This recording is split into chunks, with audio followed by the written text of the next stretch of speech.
welcome everybody. I'm really happy that so many joined here so early at 10 o'clock during this very busy week. And yeah, the Anki method, what it's about. Maybe first disappointment, it's not about how you can win your next tournament for sure, or how you can play 3 PR points lower after a good sleep, after studying Anki. Anki is a working method. It's about how you work on your game and to give you a framework. So first of all, Anki, who has ever used Anki for anything, backgammon or learning language, who has any kind of experience with Anki? 2, okay. So, and with backgammon? The same 2, I guess. And with backgammon and my method or my decks? Okay. Usually it's a little bit more different, but anyway, so let's start. The good news is I have done 2 Anki seminars before, one in Cyprus a few years ago and one this year in Japan at the Japan Open in Tokyo. And I found out I did way too much PowerPoint, and the good news is I went down from 37 slides in an hour to 6 slides, including welcome, and you already have done 1. So I think the program can speak for itself, and usually people like backgammon problems and solution, or what XG says it might be the solution. So we have 2 practice part, 1 cube action and 1 Checkup play. Okay, first the boring stuff. A little bit of history. Yeah, my name was already mentioned. I'm pretty old, but not dead yet. Born in '96 in Germany, and my first experience in backgammon was between the mid-'80s and before the turning of the century, where I stopped playing more or less from one day to the other because, yeah, somehow I didn't like the game anymore, mostly because I think it was too much all about money and how can I get the money from my neighbor, or how can I avoid that he gets mine. And I really stopped playing for 20 years. So in 2019, just by chance, I watched some chess videos, I was interested, and then the algorithm on YouTube brought me to the UBC final, Sander Lylov against Mochi, the first final, I think it was. And then I immediately realized, wow, this game has really changed from what I knew from the past. And yeah, it went very quick then. I bought XG, played a few games, and I was really hooked. And yeah, in 2021, I started my YouTube channel. So the basic idea was, I was always looking for new methods, how can I improve my game? And the idea was not just to show off.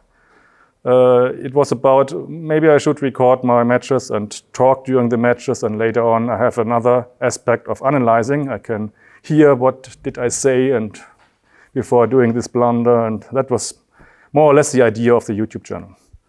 But to be honest, it did not, for me, it did not turn out that well. I think it was not super effective. So I looked for other things or methods or approaches. And then there was the big change was in December 2021. There is on Discord, there is a German forum, Backgammon Prime. And there was in the chat channel, Stefan Gumbert. Unfortunately, he left us some years ago already. It's really a pity. He mentioned something, now I will do some Anki cards or Anki stuff practicing. Not a big post. And for whatever reason, I thought, Anki, what might this be? And luckily, I looked it up on Google, and immediately I saw, wow, this could be something we could use for backgammon. This was pretty fast. So already in August 2022, there was the first version of XG to Anki. The big difference was when I started with Anki, after every match, I do what I guess everybody else is doing. downloading the match, analyzing it on XG, and going through it. And then, from my errors, I created Anki Cards by hand, making screenshots and so on. But the problem was, for a normal match, at least it took me 1 hour just to do the creating of the card. Not studying, just doing the really boring stuff. And of course, this is not really a practical thing. Who has so much time? Because you want to study, not to do some kind of office work. Okay, and that's why I started doing some programming, and yeah, more or less it's automated the process to get an Anki card from an XG position file or from an XG match file. Yeah, and you see it's going pretty fast. Already in September 2022, I started the cooperation with Dirk Schiemann. I guess most of you might have heard of him. And yeah, in 2022, there was the first seminar at the 9th Merit Open in Cyprus. And just a few weeks ago, I was in Japan, in Tokyo, and I gave another seminar there. Yeah, here you see a little bit. I did enter every match that I played since my comeback in September 2019. Analyzed it on XG++ and entered it into a profile. And you see, yeah, there's the usual stuff, up and down. Sometimes you're a little bit plateauing, but as you can see, the trend in the right direction is still okay. So I started with 6.5, and now currently I'm at 4.8 on ++. Yeah, of course, next goal is to become Master 1 level on BMAB, which would mean I have to play a 4.75 in the last 300 experience points, which should be more or less an easy task if you have an ++ average of 4.8, which equals maybe to 4.6 on world class level. Anyway, for me it's quite hard, and usually I mess it up on live. Yeah, what is the Anki method? Basically, yeah, nothing really super new. It's just putting things together in a very nice and effective and maybe time-saving way for you.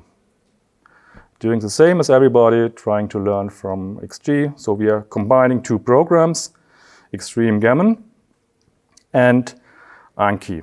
Anki is an open source software, simply digital flashcards, like maybe some of you learned in the school language or other stuff. You had a paper card, and on the front was the question, and on the back was the answer, and that's just the same, but in a digital way. And yeah, meanwhile there are almost 100 ready-to-use decks. So we have decks with positions from several books, so François Tardieu, Michi books, Dirk Schiemann, of course. And yeah, I tried to do a cooperation with all book authors. Not everyone is happy to cooperate, but yeah, people like to have Anki decks from the books they have, just to have another chance to practice it. Of course, they are without the comments. Otherwise, you would have a simple copy of the book without copy protection, which is, when I talk about Anki, I see very few drawbacks, but one of the drawbacks, of course, is you cannot copy protect this. So book authors usually don't agree to get an Anki deck one-on-one. That would be the same as putting out the deck as PDF, which is, of course, has the same issue.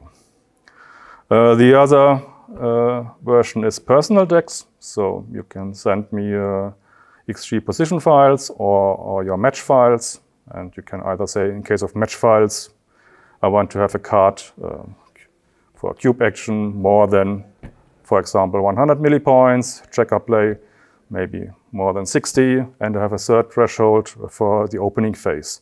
You can say maybe opening errors, no matter if cube or Checkup play, maybe 20 millipoints. and then the cards will get created automatically. Yeah, and the biggest advantage, I think, or one of the biggest is, so the software, the Anki software itself is open source, which means everything is free except, unfortunately, for the iPhone users or iPad users, the app for iPhone and iPad, which is around $30 as far as I know. And regarding my stuff, if you go to my website, there's a lot of free stuff, so you don't have to send me any money before you really try it out and see if it's something for you.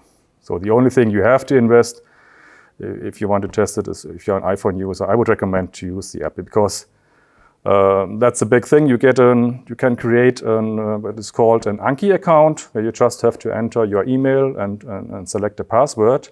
And via this account, you can synchronize all your devices, which means what I usually do is I create cards and prepare lectures on my desktop. And for learning and studying, I usually use my mobile. And the good thing is it's all in the same status. And you can even, it's available for Mac, for Windows, and even for Linux. And you have a very good app for free Android, for Anki Droid for the Android mobile devices, and also for the Apple mobile devices, which unfortunately costs a few bucks. But I will recommend doing this because it's really nice to have it on the phone. Yeah, I talked with Dirk Schiemann a few weeks ago. And as you all know, we are close friends and we work together, so you cannot expect that he's saying something really bad about it. But I asked him, can we really claim that you became Super Grandmaster because you used Anki? Obvious question from my part. And of course, we agreed that we could not say a thing like that. But what Dirk said, and that's really enough for me, that we can honestly say that he studied more because of Anki. And so indirectly, we could claim he got Super Grandmaster because of Anki. But anyway, you get it. It's a working tool. So a few things if you want to start it out later. Just go to my website xg2anki.de. There's everything you need. I would strongly recommend that you watch the YouTube tutorials because you have to know what to do. If you just download a deck, you need the software to install it before and then import it. So some people did download it and open it, maybe with an editor or whatever, and then were quite unhappy that they just see some strange symbols. So watch the tutorials, they're not too long. Then download and install the software depending on your operating system. Create your free account, it's just a few seconds. You just need to enter an email and select a password. And then I would recommend to download the free decks from my site and play around with them.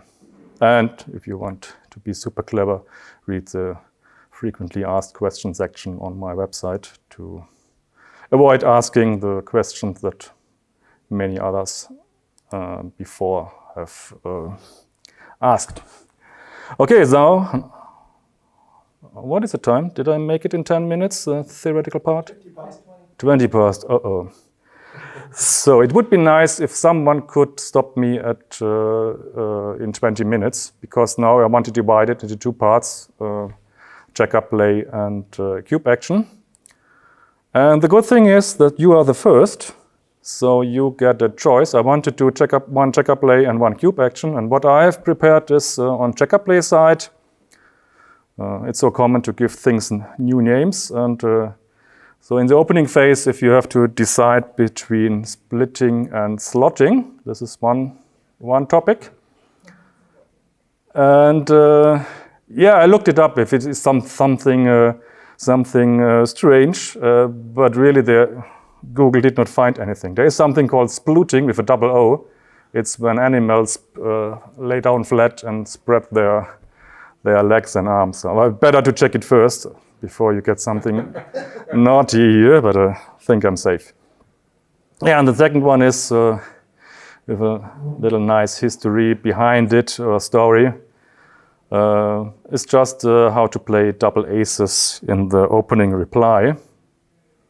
There's a really nice story behind it with a funny... I want to give you a free choice. So we start with Checkup play. Who is for Splotting?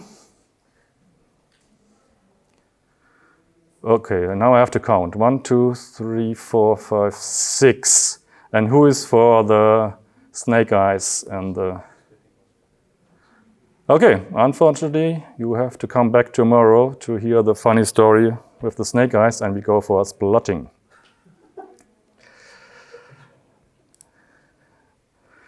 Okay, if I have prepared 4 decks, or 1 deck with 4 sub-decks. You can download them directly from here, or you can also later on make a photo of my back. There's also the QR code. And you can also download the presentation, which I think it's so small that it's not of much of an importance, I think. Okay, and this is already the final slide before we go into the program.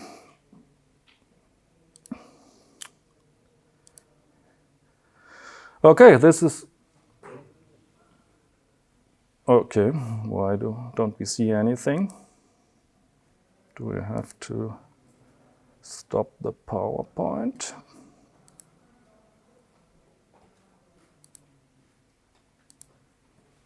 That's a bit annoying. Well, let me check if I can fix this.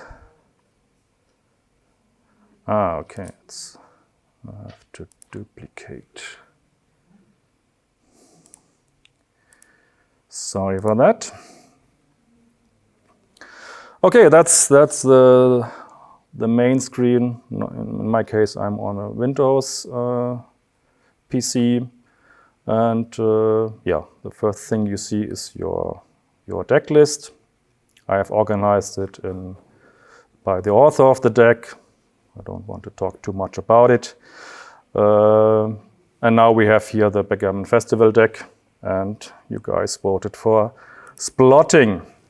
Okay, I clicked on Splotting, and there's already a description I can enter for the deck. Here in this case, I explained how I got to these positions. You can check it out later. I think it's not too important here. So mainly, the thing is, if you work with Anki a while, you have tons of cards, and the question is how can you handle this huge amount of decks? And of course, the key is filtering, searching, creating filtered decks, things like that. So in my case, I made a filter on DX theme decks with all the opening. He had decks on 3rd roll, 4th roll, and 5th roll. And Dirk also did what is called in Anki tagging. So he entered manual tags, and 2 of the tags he entered was split and slot.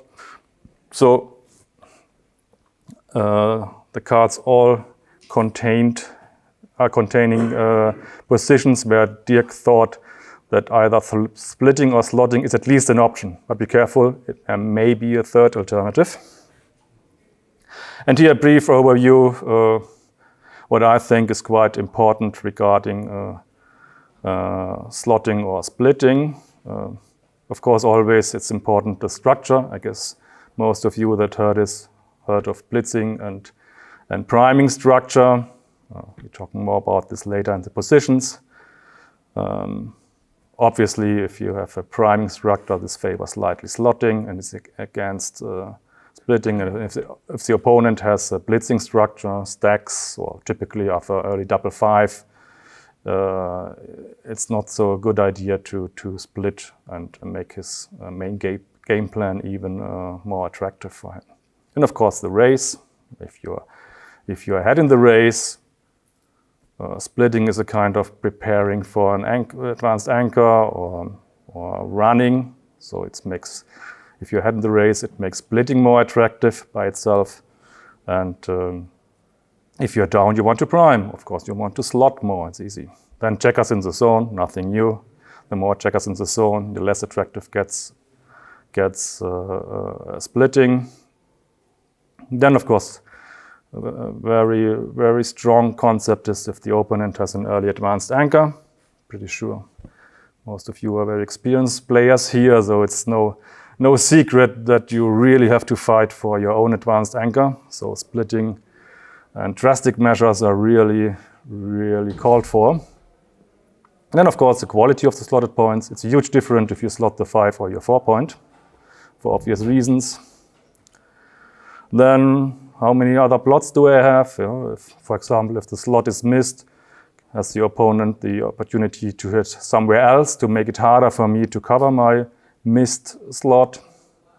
Builders is important, because if you have many ways to make the good point anyway, why should you slot? I guess one of the reasons why with 4-1 in the opening, it's not so super strong to slot, because you have this super strong build on the 9 point, which means you have many good rolls anyway, so slotting is a little bit of an overkill.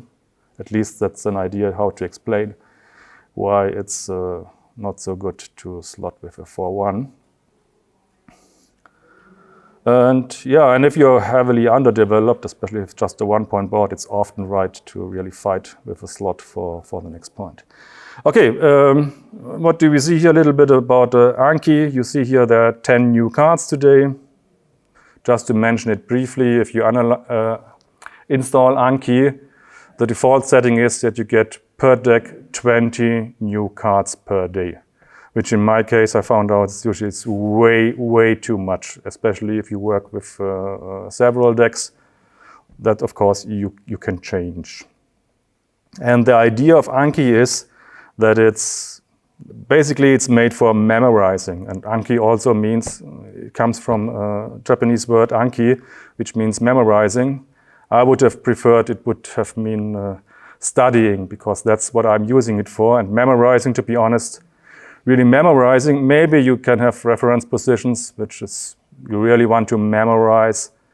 Maybe the opening replies, but already there I think it's more important to study them than to just memorize what's the correct move. Otherwise, what's the point? Usually you don't get the same position ever again, in the later stage of the game at least.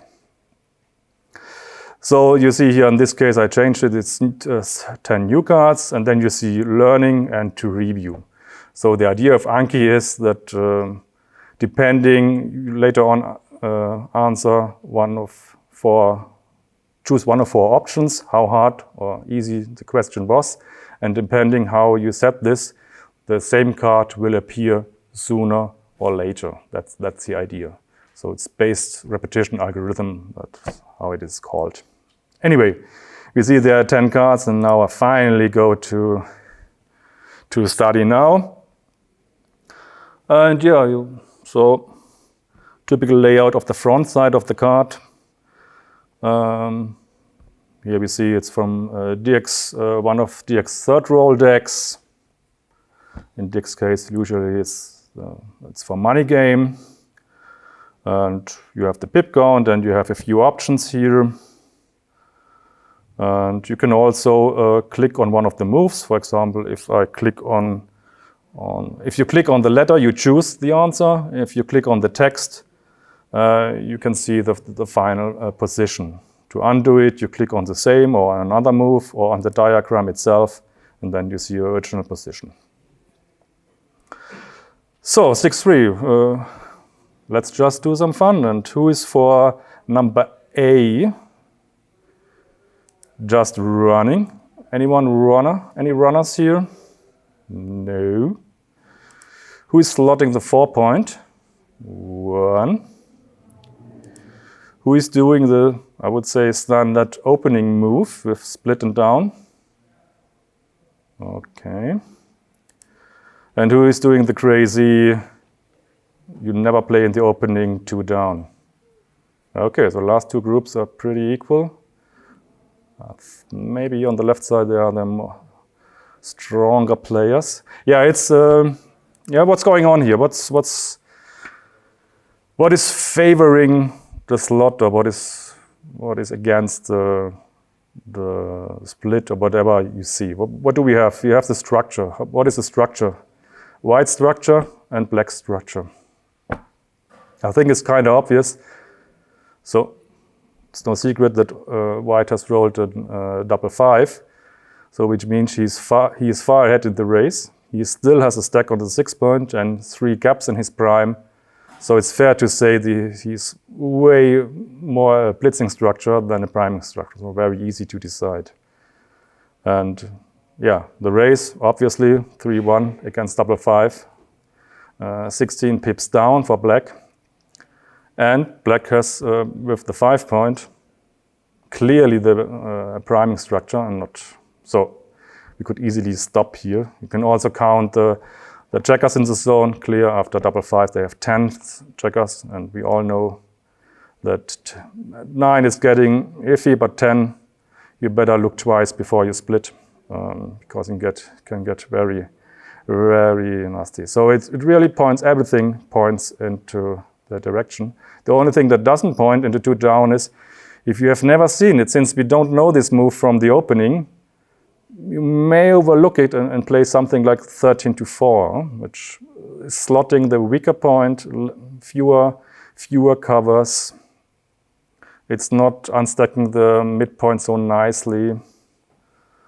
Yeah, maybe it's, if you have not seen such a move in the opening phase, maybe that is the reason why you might overlook it, even if you have decided not to split.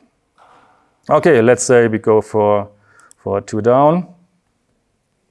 And yeah, it's a clear play. So what I would say the normal move, 18-10, is already 45 millipoint error. So yeah, and now something about here my Anki cards. What we always have is neutral score, which of course is here pretty much the same. Neutral score I use always unlimited games without beaver. Then we have the DMP, double match point result, gammon safe, and gammon go. And I think that is one of the important things. Of course, we all do that when we work with XG. We check if you have a checkup play for other match scores. But here you have it on one view easily, without doing anything. And you can easily compare. And I also support it that you don't have to look so closely. You see here how many different best moves we have. And if it's different, you also get here an extra message that alerts you to that it's score dependent. And if you have if this would be a normal match card, you would see here in the middle, instead of unlimited games, you would see here the match score from the match the position came from. And it's always nice that you can immediately see, did I misjudge the position? Was that the main issue? Or did I over or under adjust the match score? So this is very easily to see. Of course, we all do it, and I guess, or most, that we double check different scores, at least for neutral score. But here you have it all in one place. 20 years ago, no one would suggest the best move here. Yeah. It's a new idea. In my first period, the concept of checkers in the zone was simply not known. I don't know if there were some secret grandmaster who had this knowledge, but I think checkers in the zone is pretty new. New from this century. So okay, but we also have here, you can have sister positions, how Dirk calls it, or I call it comparable situations. And yeah, we have here the original position, and now I changed it a little bit. Not a little bit, a little bit if you don't look closely. But this is a typical mistake you can make if you mix up, as my opponent made early the 3 point with double 5, so with 5-3. completely different situation. And you see here, if you make the unusual move of 2 down, it's a huge error, a blunder of 94 millipoints. And of course, the reason, that the race is way closer, 2 fewer checkers in the zone, and we really like to split when the opponent only has 8. And the 8-point is stripped. 8 checker. The 8-point is stripped. We know that's an argument for going to the bar point that he has to give up. He really has only really good 6s, but the aces at least cost him the 8-point and things like that. So at first glance, the positions look so similar, but they are totally different. Okay, what you can also do when you have these comparable positions, you can click on the diagram, then you get this original position here on the right, which stays here, and then we can scroll down. So if you right click on a position, it moves it up. So on the top we have the next variation. It's a little bit of in between what has changed. After the 5-3, even though it might not be a realistic position, we have just added another checker to the zone by moving it from the midpoint to the 8. And you see it changes something. From a 94 millipoint error, it goes now to only to a 34, the 2 down. So driving gets more attractive, but still it's a normal move. And by the way, never forget that running is a kind of split play, so it's in the same category when you argue for or against splitting. Okay, let's go to the one below here. Now we just moved another checker in the zone, and no big surprise. Even though it's less splitsy, because the prime value also increased for white, I would say, with this nice builder. Because in the original position we had the stack on the 6-point. But still, 10 checkers in the zone. Definitely we have a more priming position or priming structure than the opponent. We see that it's clearly not a disaster to make the kind of normal move of going to the bar point and playing 1 down. Let's move to the top and see the next position here. What did we change here? We see it's not always so easy, but I think that's the way how you study. You make small changes and try to predict what happens, and then if your prediction was right, you can say I understood the thing of the position. And what's going on here? That's a little bit of a surprise, I think. We still have the issue of the 10th checker. We still have maybe our priming value is not so much better now with the 9-point builder. Distraction. If you run now, you try to avoid the many checkers. That's one of the concepts. But still, I'm not sure if I would have found this one because it's there's some duplication of the 2s, 5-2 and 4-2. No, sorry. No, if you run, some of these are duplicated. Yeah, 3-1, 3-4. But still, if you run out in the outfield and while being behind in the race, you can hear people say, how can you run in the outfield when you're behind? So I would not say that this is a thing I have understood completely. And but when you run, there's also the advantage of covering. Because he wants to run with his back checkers, so you're double coverage. 20 minutes.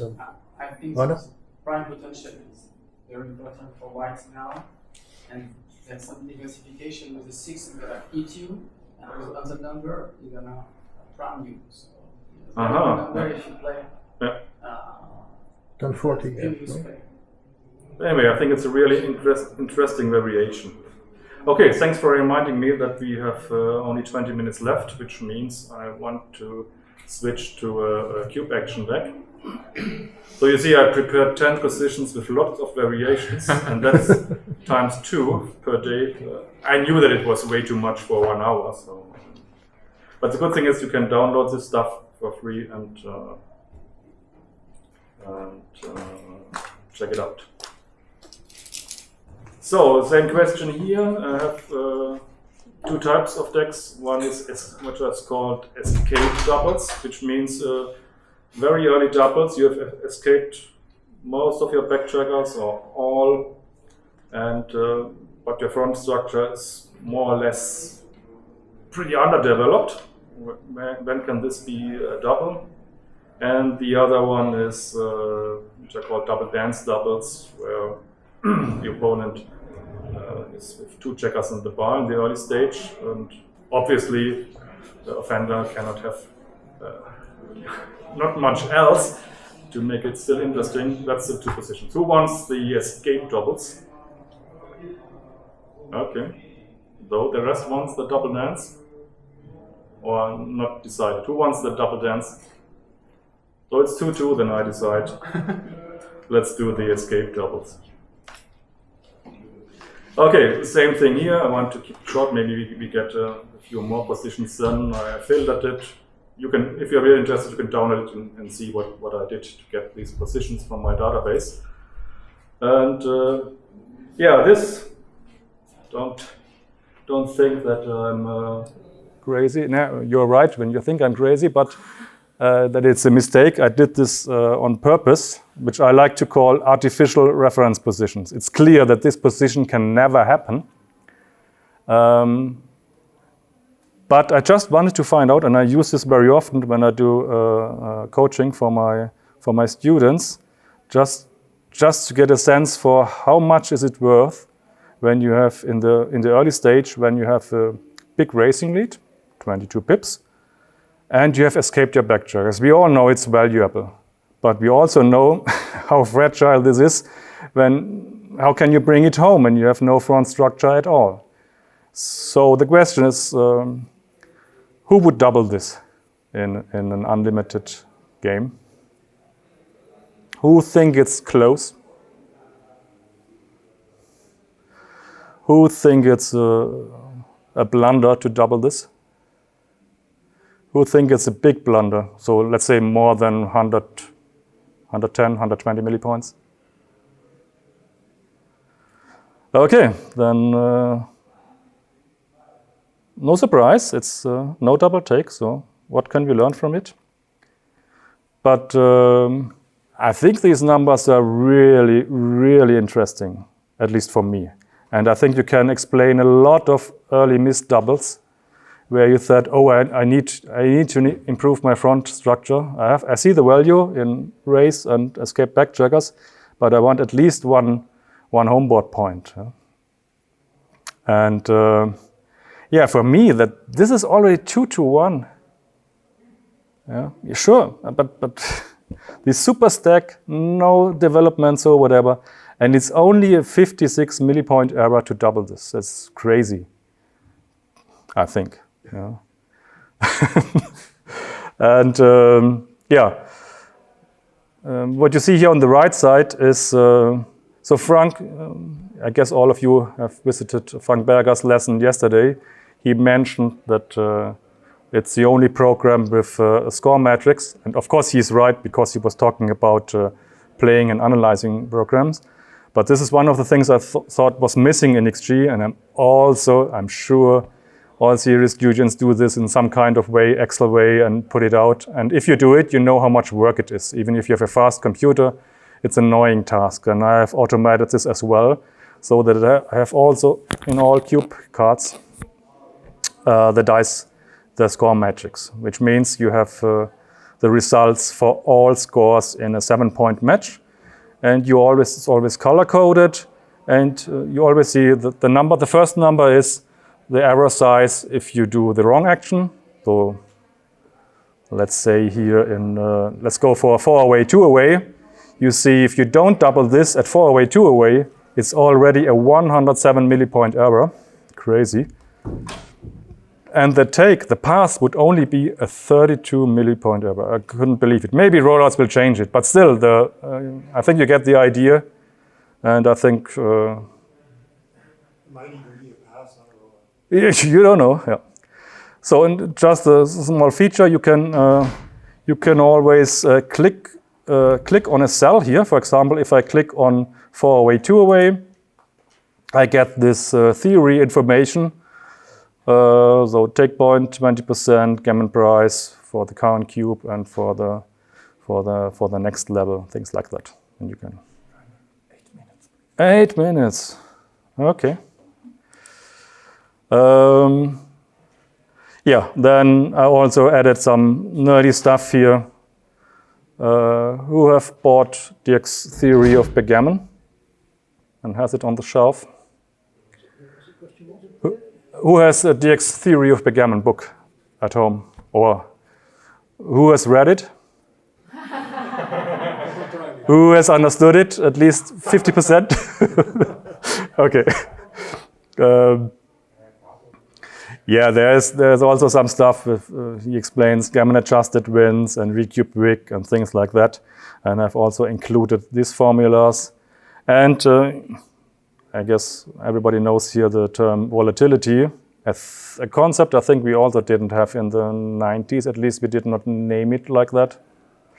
And you see it in the dice distribution on XG. What I have done here is the first number here is the dice, the volatility you get from XG. And I calculated 2 different ones in the same way, but on the green side, it's only when the value goes up, the equity goes up, so the positive volatility, so to speak, and the red one is the negative. So you see here in this position, because you all know that the lower the equity, the higher the volatility has to be for a double and vice versa. But sometimes and usually the volatility comes from the advantage for the market losing sequences, so to speak. Yeah? But you see here the volatility is 0.176. But if you take a closer look, the bigger amount comes from the negative side. No? So the volatility is not your friend here. Obviously, you have to leave a short. He hits big swing. No? And if you make a small improvement, make a point, no surprise, it's not such a big deal. But a hit turns the tables almost. Okay, you can also go here on show dice distribution. Then you see the usual stuff here from XG and the best move list. And before we get kicked out, some comparable situations. Maybe that's quite interesting to wrap this up. Yeah, I also have an option to hide this, that you can get the results displayed after clicking on the diagram. Maybe I should have used this. But look here, what happens? Just a small improvement. We put 1 checker to the 10. Still no big deal, not the greatest builder of all times. And XG says we are already at the borderline for a double. Not a big thing to miss. Yeah, and what do you think if we move the builder from the 10 to the 9 and add another one to the 11? What does this change? Strong double then? A pass? Would you have passed that? No. I let you there.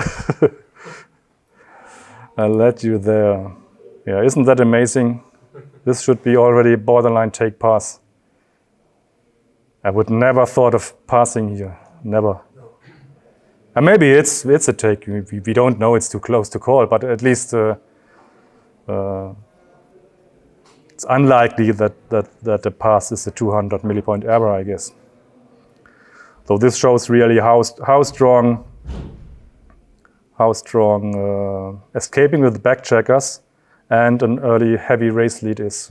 And This really, I think, you can use very often because this is easy to remember and easily to compare, I think. And yeah, maybe now, instead of doing another position and putting too much pressure on the other guys, do you have some questions to ask? Of course, I'm here until the end of the tournament. You can, when I'm not playing, and usually I'm not playing, you can ask me anytime, and I can also show you. Very, very, very, very good. I mentioned it before, and it's not important what you say on the question side. I know. Thank you very much. It doesn't do anything except this statistics here I have programmed. You see red and how many right and how many wrong. But this is just temporarily and just for giving you some kind of feedback. What's important for the algorithm, if the card comes again sooner or later, are these 4 buttons. Yeah? So it's meant like that. If you got it wrong, definitely you should say again. Which in this case, with my settings, and it's a completely new card, which means you will get it in 2 hours again. But this changes depending on your settings and on the history of the card. But you always see what will happen when you press which button. But this should not influence you. I would recommend, if you got it wrong, clearly say again. What should you say? If you got it right, you should choose one of the other 3s. If you really struggled, and I would not say you more or less guessed, but really not really confident, you should press hard. In this case, it's not a big difference.